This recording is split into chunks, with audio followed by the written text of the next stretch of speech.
한테 인사 나누겠습니다. 반갑습니다. 일찍 오시느라고 수고하셨습니다. 예, 반갑습니다. 이제 다음 주일이요, 해피데이 전도 축제일이기 때문에 오늘 저는 여러분들과 함께 복음에 대해서 다시 한번 생각해보는 그런 시간을 가지려고 합니다. 복음이란 무엇인가 하는 부분입니다. 우리가 복음이라는 거 하는 거를 복된 소식이라도 말할 수 있고요, 기쁜 소식이라고도 그렇게 언급을 할 수가 있는데, 먼저 좀 드리고 싶은 말씀은 뭐냐면 복음에 대한 특성이라고 말할까요? 복음에 대한 특성, 그리고 복음에 대한 가치, 그거를 좀 먼저 여러분에게 좀 말씀을 드리려고 합니다. 복음의 특성 가운데 중요한 부분을 생각을 해보면요, 복음은요 먼저 하나님께 속해 있는 것입니다. 제가 왜 이런 말씀을 여러분에게 드리느냐 하면, 이 세상에 있는 것 어느 거 하나 하나님께 속하지 않은 것이 어디 있겠습니까? 다 하나님이 만드셨기 때문에. 그러나 그 중에서도 특별히 우리가 좀 구별해서 복음을 하나님께 속했다라고 말하는 이야기를 들려고 하는 건 뭐냐면, 하나님께서 우리에게 기쁜 소식을 주셨고 복된 소식을 주신 이 복음은요, 하나님께서 계획하셨고 하나님께서 우리에게 선물로 주신 것이거든요. 이 말씀을 또 다른 말로 표현한다면, 하나님께서 우리에게 복음을 위하여 주도적으로 역사하신 거예요. 하나님께서 우리가 어떻게 해야 구원을 받을까, 우리에게 이런 문제가 있는데 어떻게 해야 해결을 받을까, 그리고 우리로부터 시작된 게 아니라 복음은 하나님께로부터 시작된 거예요. 하나님이 주도적으로 역사하신 것이 복음입니다. 그렇기 때문에 제가 이 말씀을 드리면서 드리고 싶은 건 뭐냐면, 하나님께로부터 계획되어졌고 하나님께로부터 주도적으로 시작되어진 것이기 때문에 우리가 하나님께서 우리에게 주시려고 하는 이 복음을 알아차리기가 쉽지가 않아요. 제가 바라보는 시각이 그렇습니다. 우리가 부패하고 타락한 본성을 갖고 있다 보니까 항상 우리의 관심은, 죄송한 표현입니다, 땅의 것에 집착되어져 있어요.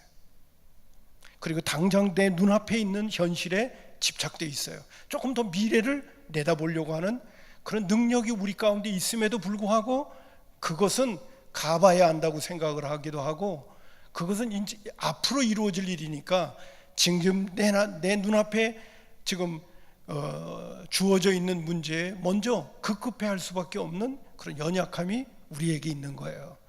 그래서 우리가 그런 말도 하잖아요.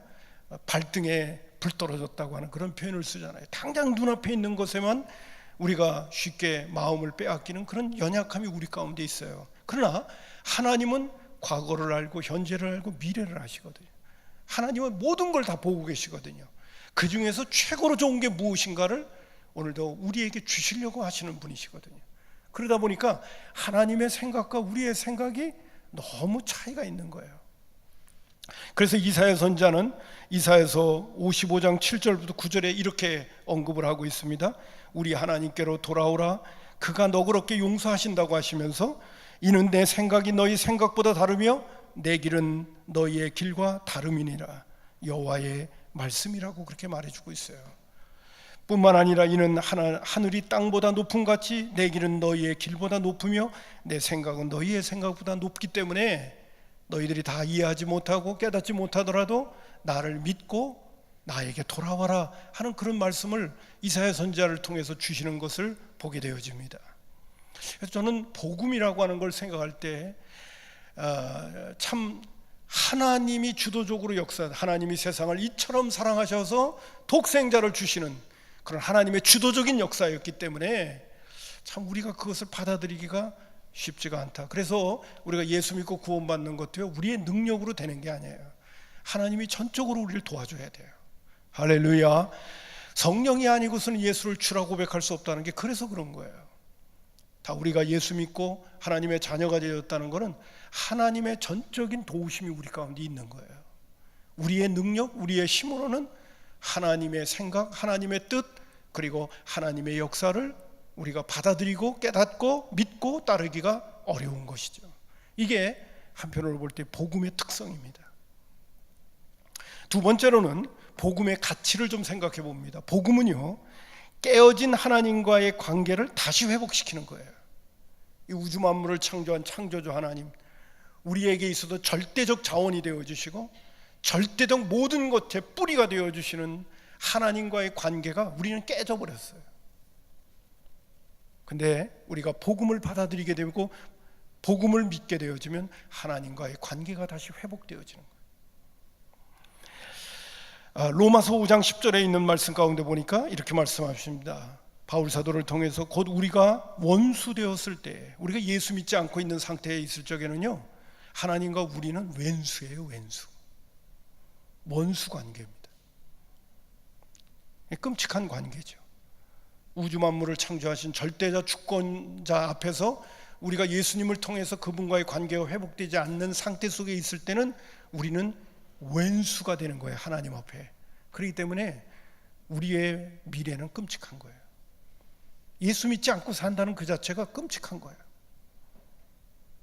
하나님과의 원수가 된 상태 속에서 어떻게 우리가 미래를 보장받을 수 있겠습니까? 하나님의 엄청난 심판이 기다리고 있을 뿐이죠. 그래서 바울 사도는 우리가 원수 되었을 때 그의 아들의 죽으심으로 말미암아 하나님과 화목되었은즉이라고 말해주고 있습니다. 그래서 복음의 가치, 우리가 예수를 믿는다는 게 얼마나 큰 축복인가라고 하는 것을 우리가 잠시 생각을 한다면 하나님과의 관계가 회복되어지는 거예요. 원수가 화평의 관계가 되어지는 거예요. 또 여러분 잘 아는 것처럼 원수 관계였는데 하나님께서 우리를 입양시켜서 자녀로 삼아주시는 거예요. 이건 대단한 일이 아닐 수 없어요. 그게 복음이고 복음의 가치란 말이에요. 그렇기 때문에 하나님과의 관계가 회복됨으로 말미암아 하나님의 진노로부터 노임을 받게 되어집니다. 하나님의 진노로부터 자유함을 얻게 되어지는 것이 복음이 우리에게 가져다 주는 거예요. 에베소서 2장 3절에 보면 전에는 우리도 다 그 가운데서 우리의 육체의 욕심을 따라 지내며 육체와 마음이 원하는 것을 하여 다른 이들과 같이 본질상 진노의 자녀였다고 그랬어요. 근데 우리가 예수님 믿음으로 인하여 하나님과의 관계가 회복되어지고 우리는 이제 축복의 자녀, 하나님의 은혜의 자녀가 되게 되어졌다는 것이죠. 네 번째로는요, 이런 말씀을 드림과 동시에 복음은 소중한 가치에 먼저 은총을 베풀어 준다는 것입니다. 제가 요새 믿음의 식구들과 함께 이제 목장 모임을 가질 때마다 예레미야 17장 7절 8절에 나오는 말씀 가운데 보면 그런 말씀이 나와요. 예레미야 선지자를 통해서 주시는 말씀이 뭐냐면 하나님을 의지하고 의뢰하는 자는 정말 복 있는 자다. 그러면서 하나님을 의뢰하고 의지하는 자는 복 있는 자인데 어떤 복 있는 자냐? 물가에 심기운 나무와 같다 그랬어요. 그래서 뿌리를 깊이 물가에 뿌리를 두고 있기 때문에 더위가 와도 가뭄이 와도 그 환경과 상관없이 풍성한 열매를 맺게 되어지는 것이 하나님을 의지하고 의뢰하는 사람들이 누리는 복이라고 예레미야 선지자를 통해서 말씀을 해주셔요. 형통의 복을 누구를 통해서 얻게 되느냐? 바로 하나님을 통해서 얻게 돼요. 그분이 우리의 모든 것의 자원의 뿌리이시기 때문에 그렇죠. 그래서 우리가 우리의 뿌리 되시는 하나님께 깊이 그 근본이 되시는 하나님 앞에 우리의 뿌리를 거기다가 이제 연결시켜 놓으면 우리는 가뭄이 와도 또 기근이 와도 상관없이 열매를 맺는다 하는 그런 말씀을 하고 계셔요. 그렇기 때문에 예수 믿고 예수 안에서 산다는 것이 얼마나 복되다고 하는 것 우리는 알 수가 있게 됩니다. 그런데 하나님께서 우리를 예수 믿고 구원받아 하나님과의 관계를 회복시켜 주시게 되어질 때 하나님께서 우리에게 주시는 축복의 가장 소중한 것이 어떤 것이냐라고 말할 적에는 제가 이런 표현을 오늘도 또 쓰겠습니다. 이 땅에서보다는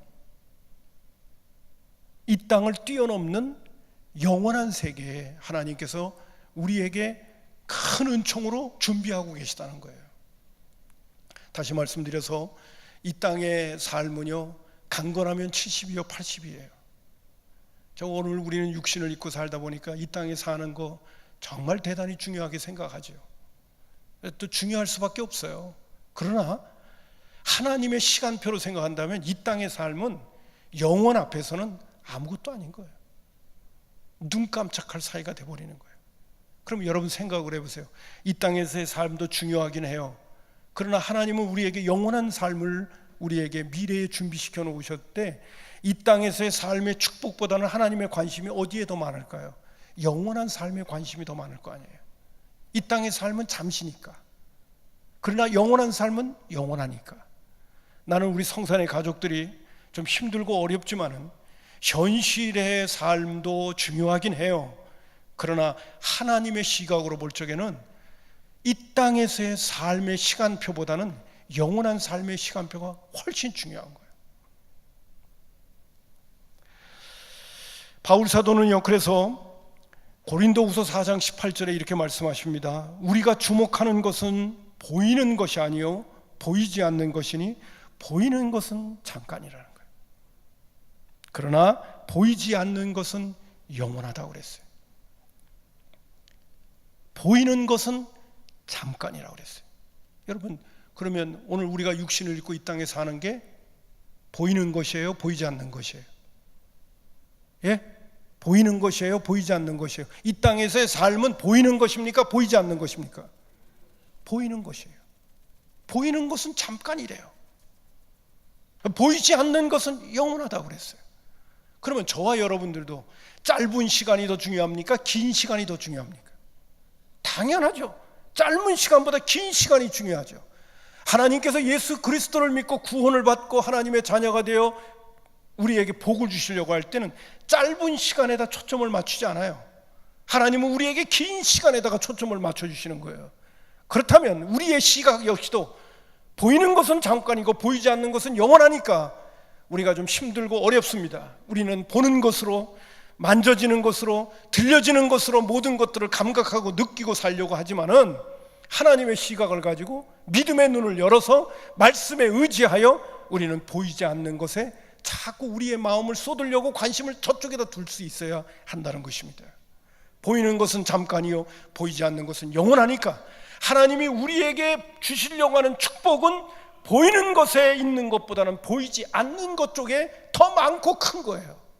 그래서 하나님이 세상을 이처럼 사랑하사 독생자를 주셨으니 이는 저를 믿는 자마다 멸망치 않고 영원한 생명이라고 하는 차원에다 초점을 맞춰주고 계시는 거예요.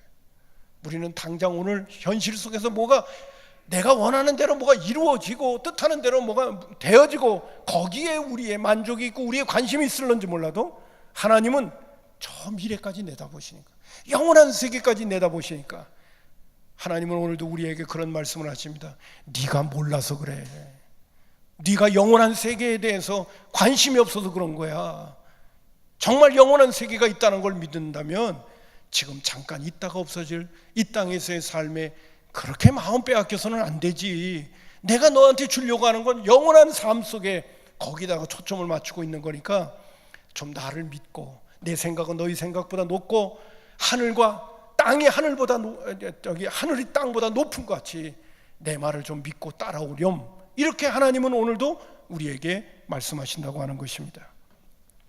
여러분, 말씀을 준비하는 중에 미국 디트로이트 암 전문의였던 우리나라에 많이 오셔서 간증 집회도 하고 책도 써주신 원중수 권사님의 고백 가운데 그런 내용이 있어요. 자기에게 암에 걸린 사람들이, 말기암에 걸려가지고 온 사람들이 많이 있는데 많은 사람이 죽는다는 거죠. 많은 사람이 세상이 떠난다는 거죠. 그러나 사람이 죽음의 앞에 찾아오면요, 마음이 순수해진대요. 그래서 그분들을 이제 치료하기 위해서 이제 여러 회진도 하는 과정 가운데 일주일에 한 번, 두 번 이렇게 회진하는 가운데 그들한테 숙제를 내준대요. 권사님이시다 보니까, 감리교 권사님이시다 보니까 그분이 무슨 숙제를 내주냐면 요한복음을 꼭 읽게 한다는 거예요. 요한복음 읽게 해요. 그래서 이제 회진을 돌 때마다 과연 자기가 그 내준 숙제를 잘하고 있는지 이제 건강 체크를 하기 전에 요한복음 얼만큼 읽었냐고 묻는답니다. 그러던 과정 가운데 이런 분들을 만나게 되는데요. 죽음의 앞에 놓여 있는 암 환자 가운데 제가 암에 걸리게 된 것을 하나님께 감사한다는 거예요. 그런 고백을 하는 사람들을 때때로 만날 때가 있대요. 그러면서 내가 이 암이 걸리지 않았다면 내가 예수님 만날 수 없었고, 내가 예수님 만나서 그래서 난 영원한 생명을 얻게 되었다고. 그래서 자기가 암에 걸린 것이 너무너무 하나님께 감사하다고 기뻐하는 사람을 곧잘 만날 때가 있대요. 그것처럼 기쁘고 즐거운 일이 없대요. 왜 제가 지금 여러분에게 이런 예화를 드는지 아시겠습니까? 여러분, 이 땅에서의 삶은 잠깐이에요. 예수님 만나게 되어지면, 영원한 생명이 내 안에 들어오게 되면 영원한 세계에 대해서 눈을 뜨게 되는 거예요. 오늘도 신앙생활을 오래 하면서도 지 고집에 빠져서 강다성에서 목사님이 그렇게 부지런히 설교를 하는데도 그때뿐이요. 그런 분들을 볼 때가 있어 정말 답답해요. 어쩌나 싶은 생각이 들 때가 있어요. 저분은 어쩌면 그렇게 자기 생각에 갇혀서 사나, 그런 생각이 들 때가 있어요. 안타깝죠. 교회 안 나오는 것보단 낫겠죠. 그러나 언제쯤 될까 하는 그런 안타까운 기도를 제가 드릴 때가 있어요. 여러분, 이 보이는 것은 잠깐이고 보이지 않는 건 영원해요. 그래서 제가 마태복음 7장 13절과 14절에 있는 말씀을 제가 또 찾아보았는데요, 이렇게 말씀하십니다. 예수님께서 좁은 문으로 들어가라. 멸망으로 인도하는 문은 크고 그 길이 넓어 그리로 들어가는 자는 많고, 생명으로 인도하는 문은 좁고 길이 협착하여 찾는 이가 적다는 거예요. 여러분, 주께로 나오는 사람은요 생각보다 많지 않습니다. 진짜 주님을 만나러 나오는 사람은요 생각보다 많지 않아요. 모든 사람들이 다 보이는 것에 관심이 많기 때문에 보이지 않는 것의 중요성을 잘 안 느껴요. 그러다 보니까 넓은 문으로 가는 거예요. 좁은 문으로 가려고 생각 안 해요. 오늘 예수님 말씀하셨습니다. 여러분, 주님의 뒤를 따르고 믿음의 길을 걷는다는 것은 분명히 많은 사람이 찾는 길이 아니에요.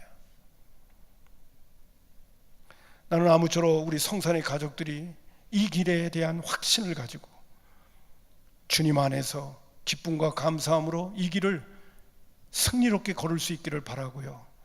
보이는 것에도 우리가 관심을 갖고 살기는 합니다. 뿌리를 주님께 두기 때문에 이 땅에서도 우리가 주님과 동행하게 되면 주님께서 많은 지혜를 주시고 우리가 복된 삶을 살도록 또 인도하실 거예요. 그러나 하나님의 관심은 여기에만 머물러 있는 건 절대로 아니에요. 하나님의 진정한 관심은 영원한 세계에 있는 거예요. 거기에다 우리들도 초점을 맞추고, 제가 늘 말씀드린 것처럼 예수 믿는 그리스도인의 삶은 외국인과 나그네와 같은 삶이라는 것을 꼭 잊지 마셔야 돼요. 그리고 복음을 붙들고 가는 거예요. 할렐루야. 그런 은혜가 있기를 주님의 이름으로 축복합니다. 이것이 복음의 특징과 가치예요. 그러면 복음이란 무엇인가? 한마디로 표현한다면 인간을 구원하기 위하여 하나님이 이 땅에 보내신 예수 그리스도를 이야기하는 거예요. 마가복음 1장 1절에 하나님의 아들 예수 그리스도요 복음의 시작이라. 복음이란 무엇인가? 복음은 예수님을 이야기하는 거예요. 예수님이 이 땅에 오셔서, 그리고 그분이 이 땅에 오셔서 무엇을 하셨는가를 믿는 거예요. 그게 복음이에요. 예수님이 이 땅에 오셨습니다. 하나님이 예수님을 이 땅에 육신을 입고 보내셨습니다. 그리고 그분은 죄가 없으신 분인데 우리의 죄 때문에 또 우리의 죄를 대신해서 대신 그분이 형벌을 받으신 거예요. 십자가에 못 박혀 죽으신 거예요. 죄가 없으신 분이기 때문에 그는 죽을 필요가 없는 분이에요.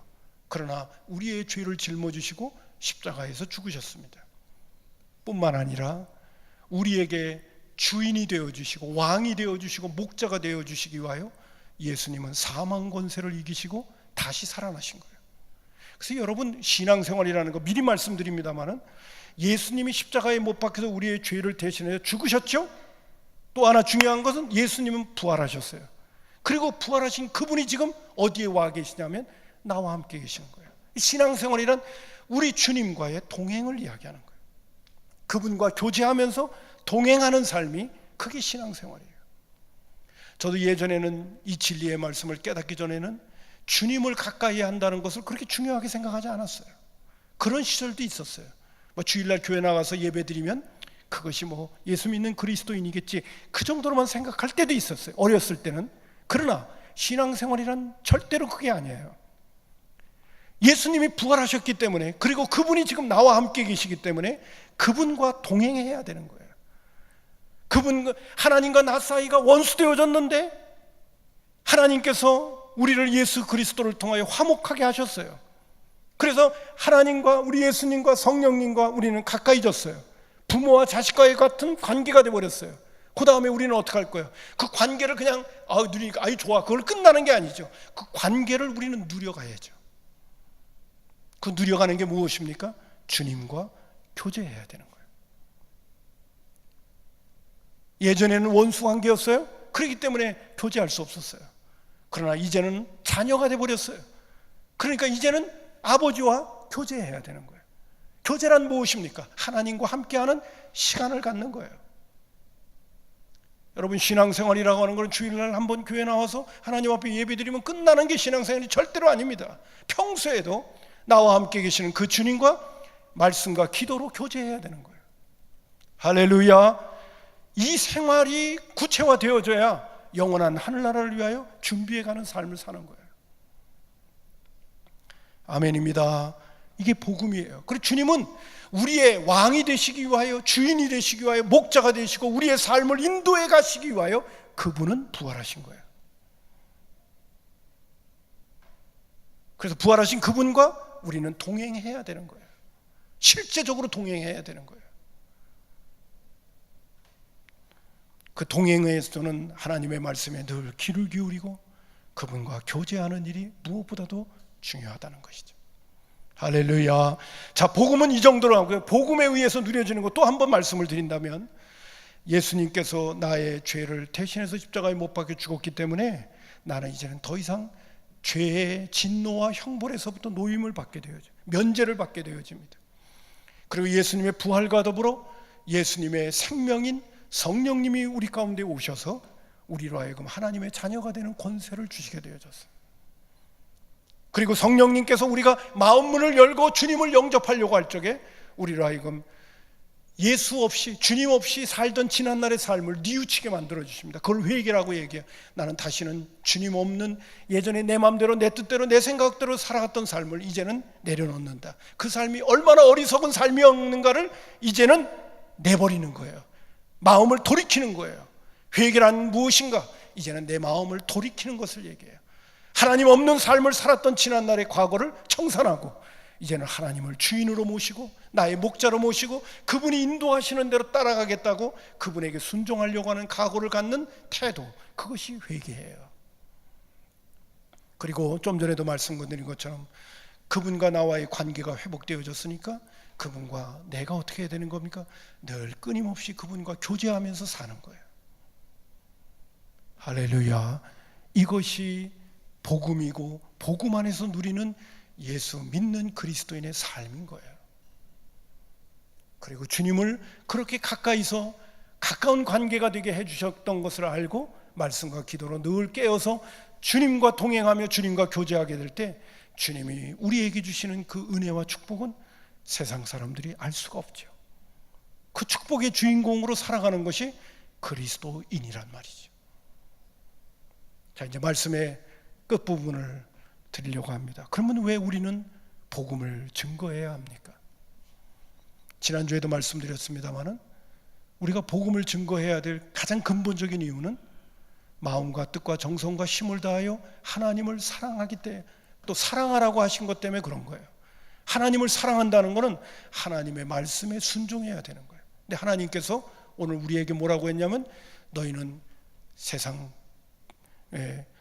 성령이 너희에게 임하시면 너희가 권능을 받고 예루살렘과 온 유다와 사마리아 땅 끝까지 내 이르러 내 증인이 되라고 우리에게 명령하셨어요. 하나님의 말씀에 순종하는 것 가운데 가장 큰 것이 있다고 한다면 그것은 증인의 사명을 감당하는 거예요. 주님이 우리에게 명령하신 그 명령 앞에 우리가 순복하는 거예요. 내가 주님을 사랑한다면, 또 주님을 사랑하라고 우리에게 명령하신 그 명령 앞에 우리가 정말 순종하는 사랑의 사람이 되려면 우리는 반드시 해내야 될 중요한 한 가지 사실이 있습니다. 그거는 전도자의 삶을 살아야 된다는 거예요. 그게 주님 사랑하는 방법이에요. 그분이 우리에게 말씀하신 거니까. 할렐루야. 아멘이 안 나오네요. 할렐루야. 정말입니다. 내가 주님 사랑한다면 나는 전도자의 삶을 살아내야 됩니다. 안 되면 반드시 그거는 내 한평생을 통하여 하나님 앞에 기도의 제목으로 삼고 그 일을 해내야 돼요. 그걸 해내야 내 신앙도 건강해질 수가 있어요. 그거 안 하면요, 우리는 끊임없이 나 자신을 합리화시킬 겁니다. 뭐 이래서 안 된다, 저래서 안 된다, 뭐 이것 때문에 안 된다, 저것 때문에 안 된다. 저는 지난주 한 주간 동안 하나님 앞에 이런 기도를 드렸어요. 하나님, 나뿐만 아니라 우리의 성산의 가족들이 정말 복음의 가치를 알게 해주세요. 나는 예수 믿는다고 하면서도 내가 예수 믿는다는 게 얼마나 행복한 것인가를 너무 예수 믿는 사람들이 모르는 것 같습니다. 하나님, 저 자신부터 시작해서 성산의 가족들이 복음의 가치를 알게 해주세요. 너무 무덤덤한 그러한 신앙생활을 하고 있는 게 아닌가 하는 생각을 가져보게 되어집니다. 또한 성경 말씀 가운데 보게 되면요, 고린도 후서 5장 18절과 19절이 있습니다. 여러분 이거는 한번 천천히 한번 읽어보겠습니다. 준비되셨죠? 읽습니다. 시작.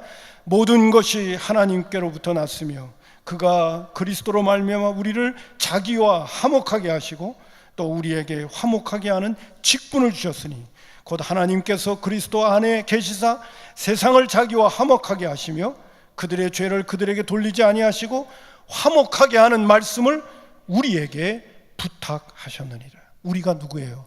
저와 여러분이죠.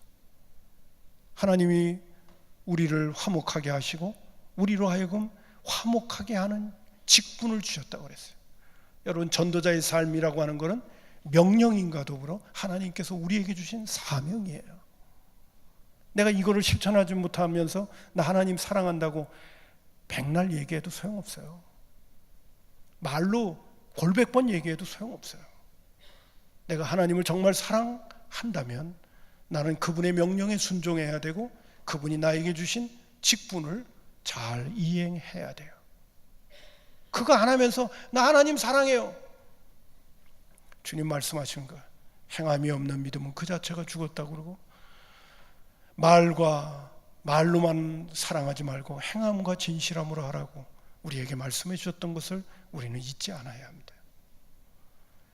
마음과 뜻과 정성과 힘을 다하여 하나님을 사랑하는 사람이 된다면 우리는 전도자가 되어야 됩니다. 특별한 사람만 전도자 되는 거 아니에요.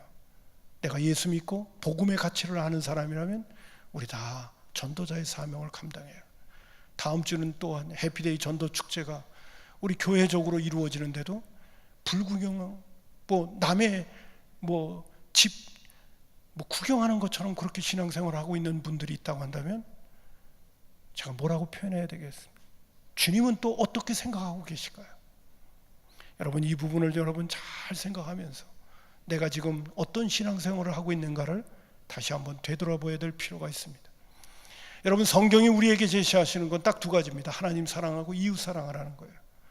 여러분, 내가 이웃을 사랑하고 또 내 주변에 있는 사람을 사랑한다면 내가 누리고 있는 것을 그 사람도 같이 공유하고 싶은 것이 사랑의 마음을 가진 사람이에요. 내가 좋은 것 먹고 있으면 사랑하는 사람이 분명한다면 그거 나만 먹고 즐기려고 하지 않아요. 사랑하는 사람을 생각하게끔 되어 있습니다. 그게 사랑입니다. 내가 좋은 것 보면 그거 나만 보고 싶지 않아요. 사랑하는 사람과 함께 보고 싶은 거예요. 그게 사랑하는 사람이에요.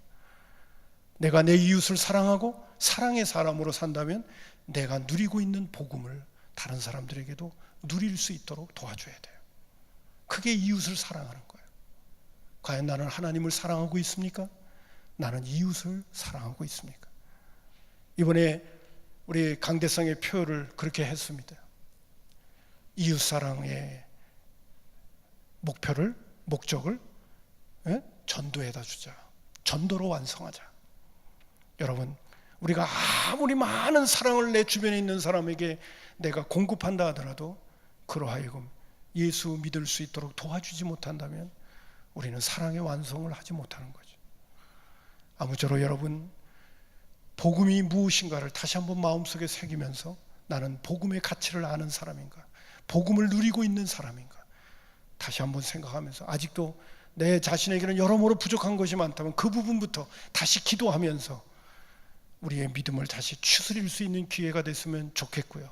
하나님 사랑과 이웃 사랑이 가장 중요한 것은 전도자의 삶을 살아내야 한다는 것을 꼭 기억하시고, 이 전도자의 삶을 위한 것이 기도의 제목이 되어져서 늘 깨어서 주님 앞에 구하면 구하라 그러면 주실 것이요, 찾으라 그러면 찾을 것이요, 문을 두드리라 그러면 열릴 것이라고 우리 주님이 약속하신 대로 내가 잘 안 되고 내가 부족해서 안 된다면 그 부분을 위해서 그 기도 제목을 놓고 하나님 앞에 기도해서 반드시 응답받는 그런 믿음의 식구들이 될 수 있기를 주님의 이름으로 축복합니다.